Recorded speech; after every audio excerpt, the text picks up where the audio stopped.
Bora começar o nosso vídeo de hoje para falar sobre o esporte, este acesso que está muito próximo de se concretizar para a Série A do Campeonato Brasileiro e a necessidade da diretoria já se movimentar no mercado da bola, olhando algumas opções para o ano que vem, alguns jogadores que já estão em reta final de contrato, inclusive na Série A do Campeonato Brasileiro. No vídeo de hoje eu separei 6 boas opções da primeira divisão, em grande parte delas dando sopa no mercado da bola. Primeiro deles que quero ressaltar, uma possibilidade muito boa no mercado da bola, é do Luiz Fernando, jogador do Atlético Goianiense. Não é um jogador caro, não é um jogador de R$500 mil mensais.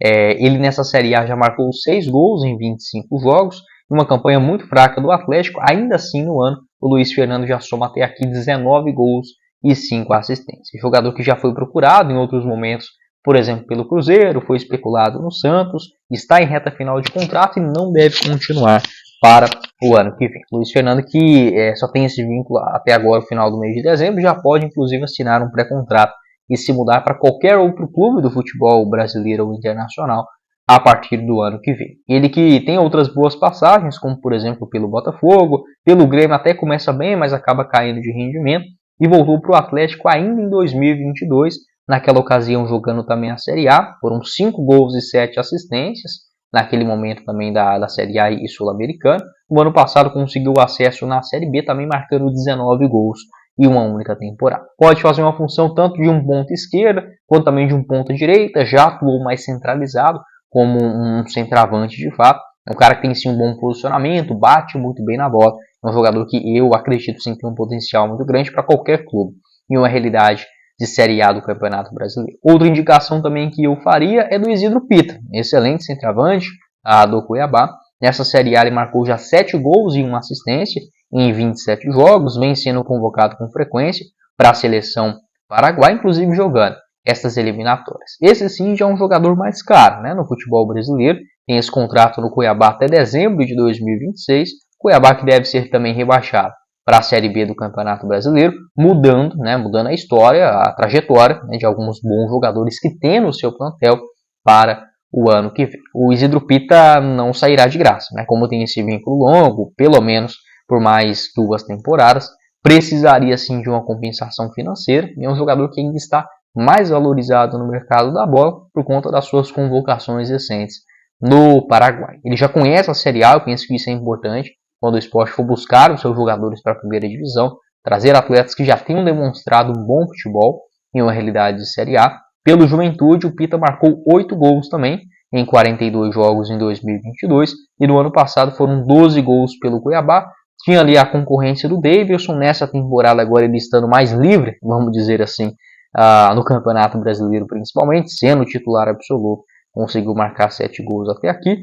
Ele já passou no futebol português, também lá no Olímpia do Paraguai e no Huesca no futebol espanhol, até chegar no Juventude. Mas enfim, o esporte está dando show nessa reta final de segundona. E olhando o aspecto esportivo, tá? O esporte precisa voltar para a Série A do Campeonato Brasileiro, algo que não acontece desde a temporada de 2021, até mesmo olhando a valorização da sua marca para a transformação em uma SAF, isso é muito importante, né? A marca hoje do esporte, ela querendo ou não, está desvalorizada, porque vindo de Série B, ainda mais 3 temporadas, tendo também as suas dívidas mais altas e um fluxo de caixa menor, né? Porque você jogando a Série B, o valor que você recebe, principalmente do direito de transmissão, ele é muito menor. Isso sem considerar a diferença do sócio-torcedor, bilheteria, os patrocinadores na camisa, que obviamente na Série A tendo uma visibilidade muito maior, o valor pago também é bem mais alto. Então são várias consequências, olhando as receitas do clube. Para colocar assim embaixo, tá? Na Série A do Campeonato Brasileiro, eu já fiz esse levantamento. Por exemplo, clubes igual o Sport, o Coritiba, o Ceará, o Fortaleza, o Bahia, o Goiás, eles recebem mais ou menos na faixa de 70 a 90, 100 milhões de reais no mínimo na Série A do Campeonato Brasileiro, isso pegando dados anteriores, como para o ano que vem a chegada aí também de outras emissoras, essa separação da Livre, da Liga Forte União, já gravei um vídeo falando sobre esse assunto, vou deixar para vocês na tela final. A tendência é que esses valores aumentem e muito, mas eu vou pegar só já os dados concretos. Na Série B desse ano, o Sport ele recebe basicamente 11 a 12 milhões de reais pelos seus direitos de transmissão. É uma mixaria, né? Vamos falar bem a verdade. 12 milhões de reais por 38 jogos de um clube do tamanho do Sport, estando aí com pelo menos, né, entre as 15 maiores torcidas do Brasil,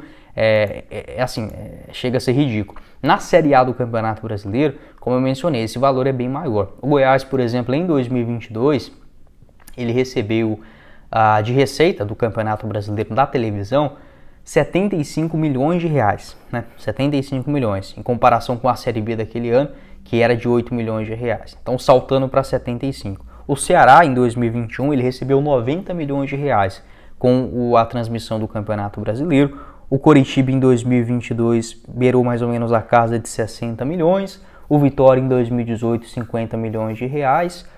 O Bahia, em 2021, com todas as competições, eu só achei os dados com todas as competições, 124 milhões, isso jogando a Série A do Campeonato Brasileiro, e o Fortaleza também, somando todas as competições em 2022, na casa de 118 milhões de reais, só com direito de transmissão, um valor, por exemplo, que hoje um clube que está na Série B do Campeonato Brasileiro, é impossível dele chegar, né? Um clube igual o Sport, o Goiás, o Ceará, chegar a 100 milhões jogando a Série B já é muito complicado. Quem dirá 100 milhões só com direito de transmissão, não tem jeito, olhando a segunda divisão. E você, com certeza, né, você pode utilizar parte desse dinheiro, tanto para o investimento dentro do seu elenco, quanto também para a quitação de dívidas, se tornando um clube com uma visibilidade maior e até mesmo mais atrativo para a SAF, um investidor ou algo nesse sentido. Vale lembrar, por exemplo, que o Vitória, ele recebeu uma oferta quando estava na Série C do Brasileirão, em 2021, de 400 milhões de reais.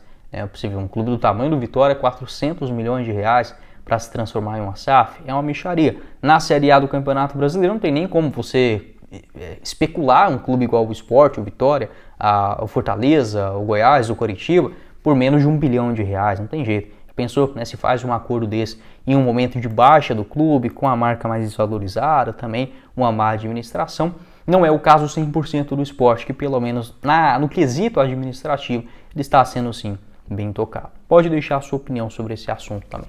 Outro aspecto também da importância do acesso, né, a questão esportiva. Na Série B do Campeonato Brasileiro não tem como você montar times competitivos. Eu acho até o time do Sport bem melhor do que aquilo que a gente geralmente se acostuma em uma Série B de Campeonato Brasileiro, só que é o Sport gastando muito mais do que ele arrecada, porque não tem jeito de fazer de outra forma, né?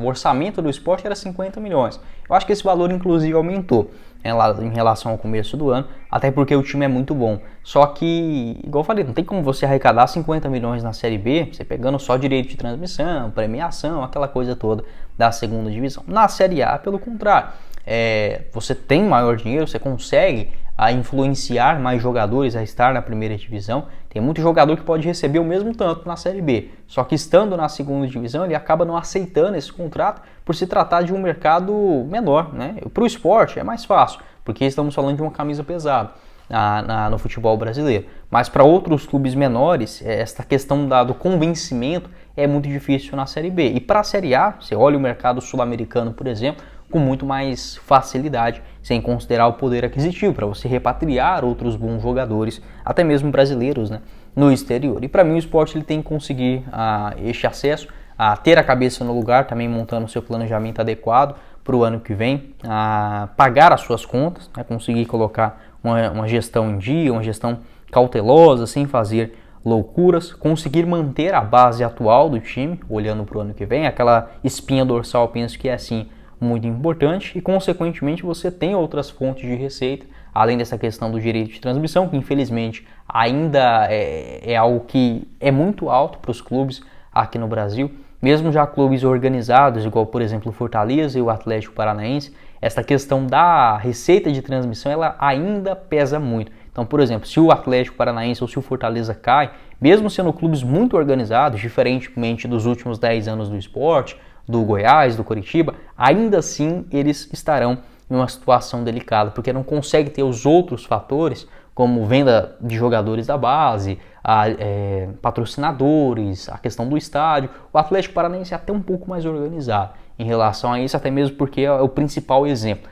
dos clubes fora do eixo, né, aqui do Brasil. Para mim o Atlético Paranaense ele tem a melhor gestão da história do futebol brasileiro, mas ainda assim tem as suas dificuldades por estar amarrado naquela questão dos valores, né, de se estar na Série A. E o Sport subindo, ele vai ter maior receita com um sócio torcedor. Hoje, pelo que eu pesquisei, o Sport tem na casa de 20 mil. Eu acho que esse número é até maior, tá? Mas o último dado que eu encontrei do final do mês de julho era isso, era 20 mil. Não sei se, para mim, está desatualizado. Vocês podem deixar aqui embaixo também. Na Série A, o Sport tem totais condições de ter pelo menos 40 mil sócios, tá? Isso chutando baixo. Isso se não chegar a 50, 60 mil, não seria nenhuma loucura, principalmente agora com o retorno da Ilha do Retiro e o aumento também dos seus patrocinadores, a camisa, enfim, envolvendo essa questão do futuro, sendo um clube mais atraente para uma SAF. Pode deixar a sua opinião, o que você pensa sobre esse cenário, se você concorda comigo, se você discorda, se acrescenta um outro ponto, pode ficar à vontade aqui embaixo nos comentários, como sempre, beleza? Mas foi o vídeo, espero que vocês tenham gostado. Não esqueça de deixar seu like, se inscrever em nosso canal e fazer a sua aposta também com a Esportiva VIP. Lá você começa a palpitar a partir de R$1. Via Pix, sem burocracia, todos os jogos do esporte nesta Série B. O link no primeiro comentário fixado. Quem falou com vocês foi o Guilherme. Nos vemos em uma próxima oportunidade. Valeu, galera!